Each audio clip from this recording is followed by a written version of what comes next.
My name is Emily Watson, and I've been involved in this project for about a year. That project started about 20 years ago, where a sculptor, Gunther Demnig, started laying out Stolpersteine, or stumbling stones, in front of the homes of Jewish families, where they were either deported to, you can figure out where, or they were forced to immigrate. About a year ago, I received a package from out of nowhere, from not anyone I knew, by the name of Tony Nemes. I know he got interested in the Stolpersteine because he was born in Kilbosch, and his parents had a hotel too. My mother was born in Kilbosch, January 25th, 1906. She was the youngest of 4 kids, and she was the only girl. Joseph, the oldest. This is Solomon, the next, and the youngest is Heinrich, and this is my mother. This is a picture of my mother, her father, and her stepmother. My mother's mother, Helena. I knew that my grandparents had a guest house in Kilbosch. Here's a picture of my grandfather, Hermann Nussbaum.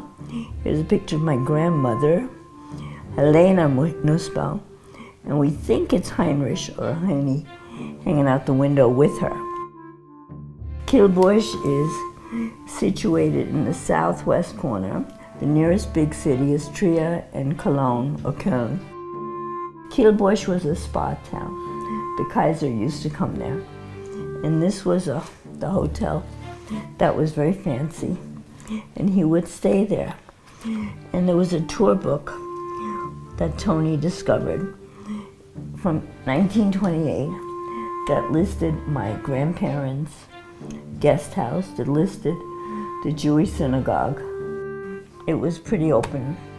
Tony then found the same tour book in 1938, and the town is declared Judenfrei, or Jewish, free of Jews.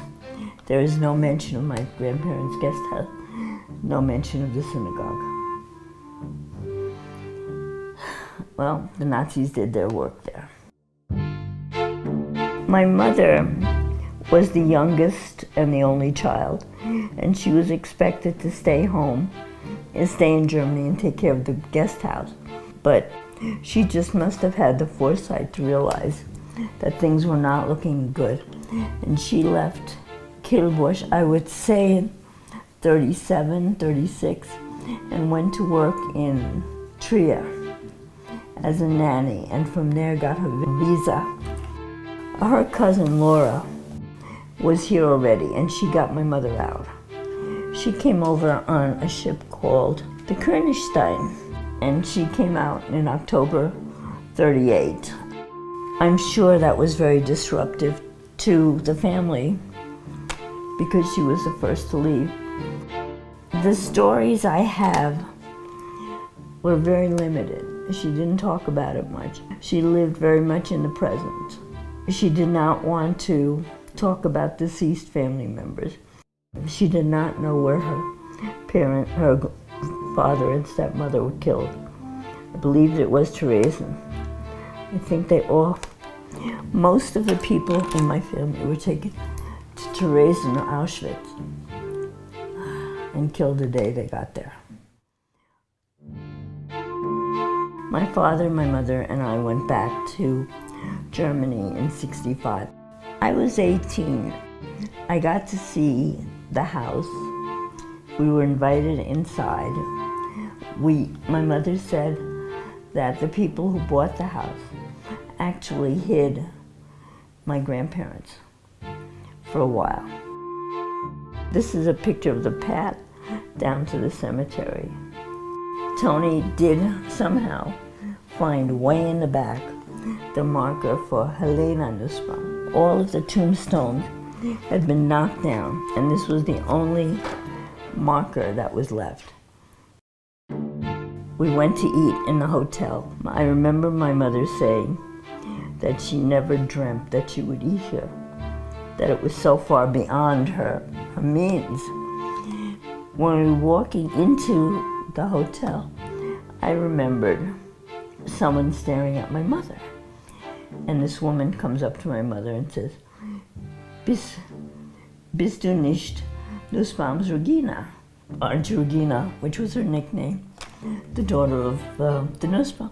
My mother said yes and kept walking. Very, very atypical for her. She said that woman was the biggest Nazi of all. We think she reported my grandparents. And that's why I'm doing this project, because we cannot forget.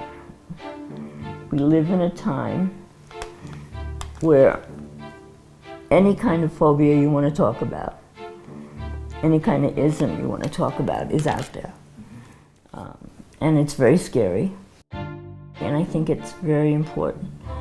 When I got that package from Tony the first time, I just sat there and cried.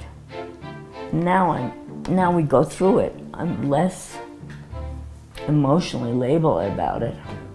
But it's still, did this really happen? You know, and we can't forget, we just can't.